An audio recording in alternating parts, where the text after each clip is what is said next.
Dear friends, welcome to the channel The Eastern Front.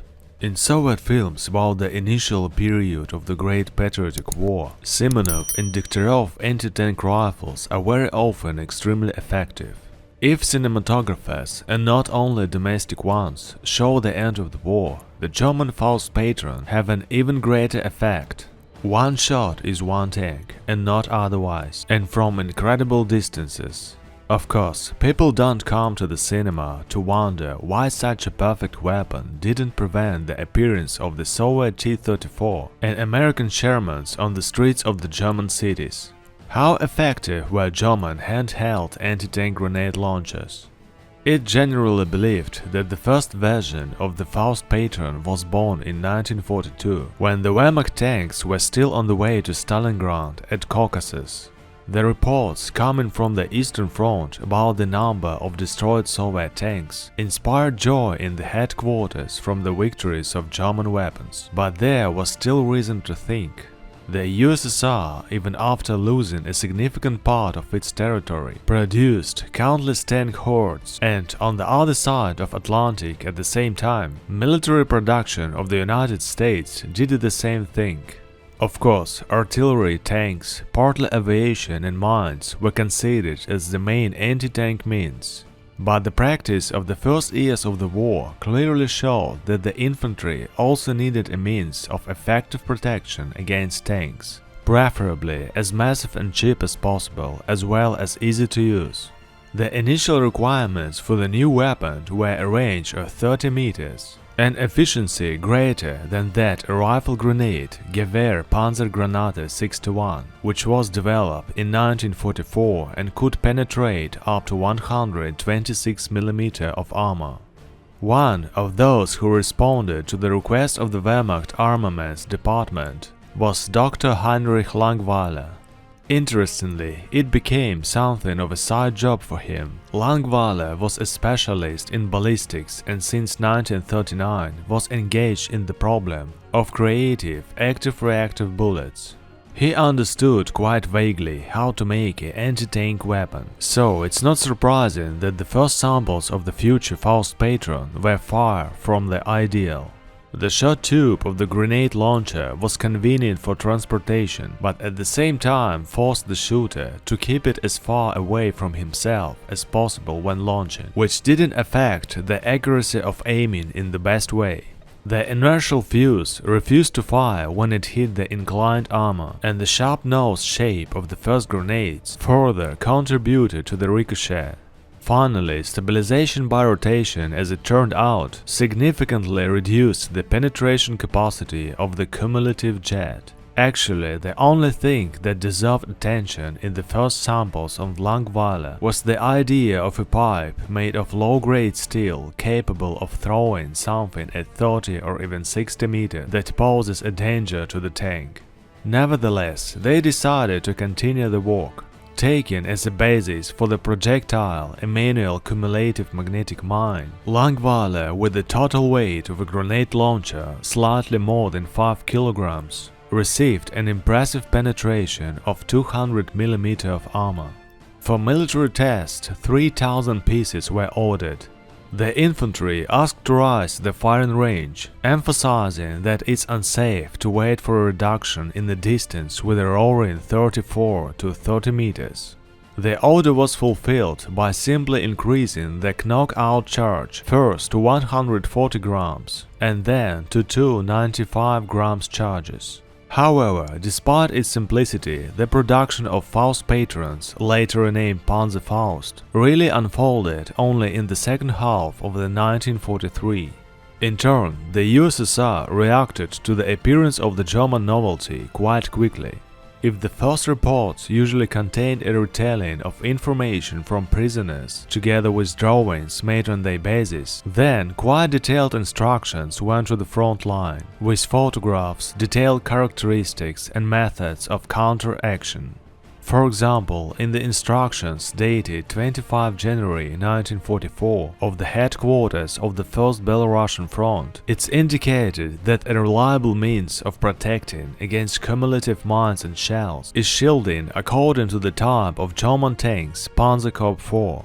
In the meantime, this is not the case. In battle, you should try not to substitute the sides and conduct increased fire on the trenches from where the grenade launchers are firing. Over time, the Germans began to have more and more Faust patrons. In total, they managed to produce more than 8 million. However, this fact didn't cause any panic or demands for a Soviet commander to urgently do something. On the contrary, following the results of the summer offensive on 1944, reports of the massive use of Faust patrons and offenroers by the Germans were usually followed by information like, in addition, the enemy leaves a large number of them on the battlefield.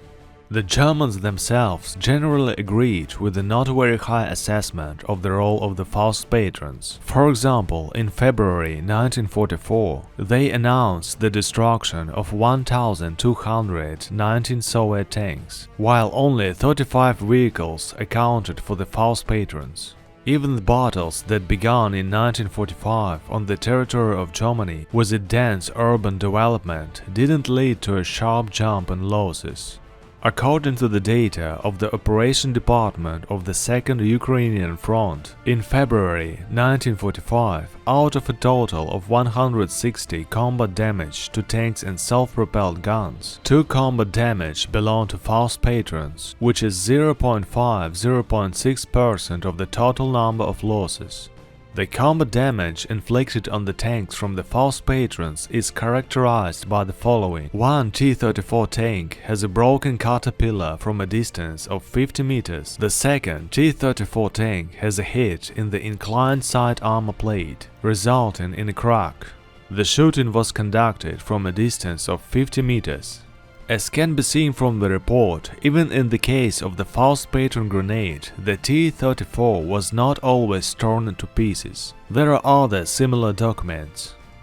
Operational Department of the Headquarters of the 1st Red Banner Insterburg Tank Corps on number 0802 dated 31st March 1945. Effectiveness of the use of German Faust patron grenade and the losses we suffered in tanks and self-propelled guns. We inform that for the entire period of the operation in the East Prussia, January till February 1945, the brigade had losses from Faust patron grenades, 2 tanks and 1 self-propelled gun in the area of Trausitten. The brigade had no losses in tanks and self-propelled guns from the shelling of the Panzerschreck and Offenrohr. It can be added that the 89th Tank Brigade in January–February 1945 didn't sit in the rear at all, but took an active part in the battles on the outskirts of Königsberg. In February alone, its losses were 50 burned out and 38 damaged 34 tanks. During the fighting, the brigade was replenished twice, receiving 44 tanks. Of course, according to one team, it's early to draw any conclusion about the effectiveness of Faust patrons. Fortunately, there are many documents about the actions of the Soviet tank troops in the second half of the war. For example, at the beginning of the victorious 1945, by order of Marshal Georgy Konstantinovich Zhukov, an investigation was conducted into the causes of large losses of tanks of the 8th Guards Army of Colonel General Chuikov on March 22–24, during attempts to expand the bridgehead on the west bank of the Oder. The report on the results of the investigation says a lot about the mistakes of intelligence that didn't notice the preparation of the enemy to repel the Soviet offensive, shortcomings in the planning of the operation, erroneous reports of units, insufficiently developed interaction with infantry, and much more. Faust patrons are mentioned only in the final table. Out of 122 lost tanks and self-propelled guns, as many as 98 were destroyed by artillery and tanks, 15 vehicles were killed by mines, only 7 cases were attributed to Faust patrons, and 2 more tanks were disabled by aviation. In March 1945, even in unsuccessful battles for Soviet tankers, the German infantry armed with Faust patrons couldn't achieve too much. And the final court of the Faust patrons were the Battle for Berlin. It would seem that there can be no doubt about their role here.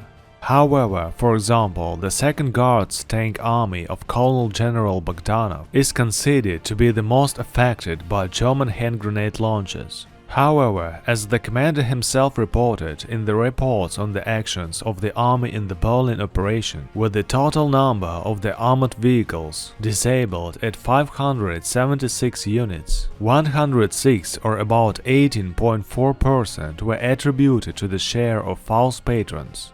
The reasons for such high results are clear from the same report. Bogdanov writes a lot and in detail about the shortage of infantry. The infantry, acting in conjunction with the tanks, cleared only the lower floors of the houses, leaving the rest untouched, and thereby gave the opportunity to the Fausts and snipers to fire on the tanks.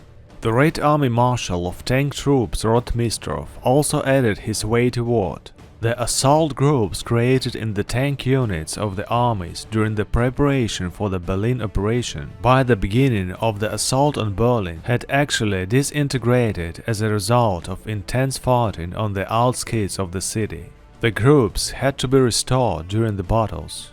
This circumstance, as well as the acute shortage of the infantry in tank armies, significantly reduced the effectiveness of the assault groups. Assault groups created in field armies, reinforced with tanks attached to tank corps and tanks from the infantry direct support group, thanks to a sufficient number of infantry, showed great stability and survivability.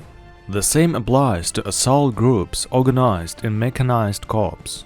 Even in fairly favorable conditions, in a large city in battles with tanks that had insufficient infantry cover, Faust patrons didn't even come close to proving themselves as a miracle weapon. Taking into account the specific requirements of 2-4 meters of free space behind the grenade launcher, it's not at all obvious that ordinary grenades and Molotov cocktails, when thrown from the upper floors to tanks passing below, would be much worse. In any case, it was already too late to expect something supernatural from the miracle weapon, when Soviet tanks rumbled on the cobblestones of Berlin. In addition, Soviet tankers began to weld metal grills to their tanks, which further reduces the likelihood of destruction by the Panzerfaust. If you want, I will make a video about this topic, write please in comments. Dear friends, that's all for today. It was Tim and the Eastern Front channel. And as usual, I wish you peace and health. See you.